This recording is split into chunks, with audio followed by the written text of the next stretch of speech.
جاتا ہے اور اس کو دفنا کر کے لوگ جانے لگتے ہیں، فوراً دو فرشتے اس کے پاس آتے ہیں، ایک فرشتے کا نام منکر، ایک فرشتے کا نام نکیر۔ اور آج عجیب بات یہ ہے، آج ہم اس دور سے گزر رہے ہیں جہاں اس طریقے کی حدیثوں کا لوگ مذاق اڑاتے ہیں، کہتے صاحب یہ قبر کا معاملہ یہ سب بکواس ہے، غیر مسلم تو اپنے مردوں کو آگ میں جلا دیتا ہے، پارسی تو اپنے مردوں کو چلکووں کو کھلا دیتے ہیں، اور کوئی فلائٹ میں کریش ہو کر کے اس کی باڈی کے ٹکڑے ٹکڑے ہو جاتے ہیں، کسی کی باڈی کو سمندر کی مچھلیاں کھا جاتی ہے، یہ قبر کا عذاب اس کو کیسے ہوگا؟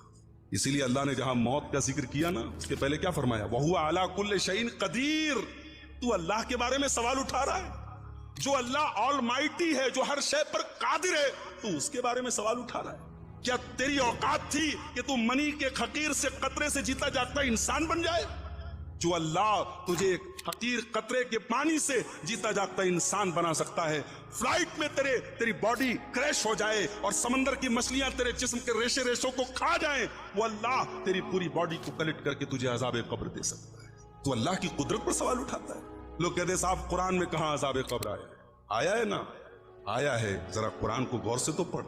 اور یہ بات بھی نوٹ کر لو، یہ جو بٹوارا کیا جاتا ہے، قرآن میں ملے گا تو مانیں گے، حدیث میں ملے گا تو نہیں مانیں گے، یہ بٹوارا غلط ہے۔ شریعت قرآن و حدیث دونوں کا نام ہے۔ قرآن کہتا ہے نماز قائم کرو، پورے قرآن میں کہیں نہیں لکھا 5 ٹائم کی نماز پڑھو، پورے قرآن میں کہیں نہیں لکھا فجر میں 2 رکعت پڑھنا ہے، ظہر میں 4 پڑھنا ہے، عصر میں 4 پڑھنا ہے، مغرب میں 3 پڑھنا ہے، پورے قرآن میں کہیں نہیں لکھا ہے۔ قرآن کہتا ہے ورکعوا، رکوع کرو، رکوع میں آپ کی پیٹھ کیسی ہو، آپ کا ہاتھ کیسا ہو، پورے قرآن میں کہیں لا کے دکھا دو، نہیں ملے گا۔ تو قرآن صرف قرآن کے ذریعے آپ شریعت کو سمجھنا چاہتے نہیں، قرآن کے ساتھ ساتھ اللہ نے صاحب قرآن کو اتارا ہے۔ یتلو علیہم آیاتہ، اس نبی کا مشن تھا قرآن کو پڑھنا، ویزکیہم، اور لوگوں کو پاک اور صاف کرنا، ویعلمہم الکتاب والحکمہ، اور قرآن و حدیث کی تعلیم دینا۔ اس نبی کی سیرت اور اس نبی کی سنت کے بغیر قرآن کو نہیں سمجھ سکتے میرے بھائی، اور جن لوگوں نے سمجھنے کی کوشش کی انہوں نے بہت ٹھوکر کھائی۔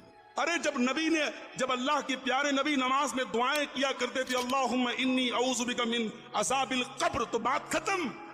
میرے نبی نے دعا کی ہے کہ اے اللہ میں قبر کے فتنے سے، قبر کے عذاب سے تیری پناہ چاہتا ہوں، بس یہی بات ختم ہو جانی چاہیے۔ اس کے بعد آپ سوال اٹھا رہے قرآن میں دکھاؤ، تو آئیے ہم قرآن میں آپ کو دکھا۔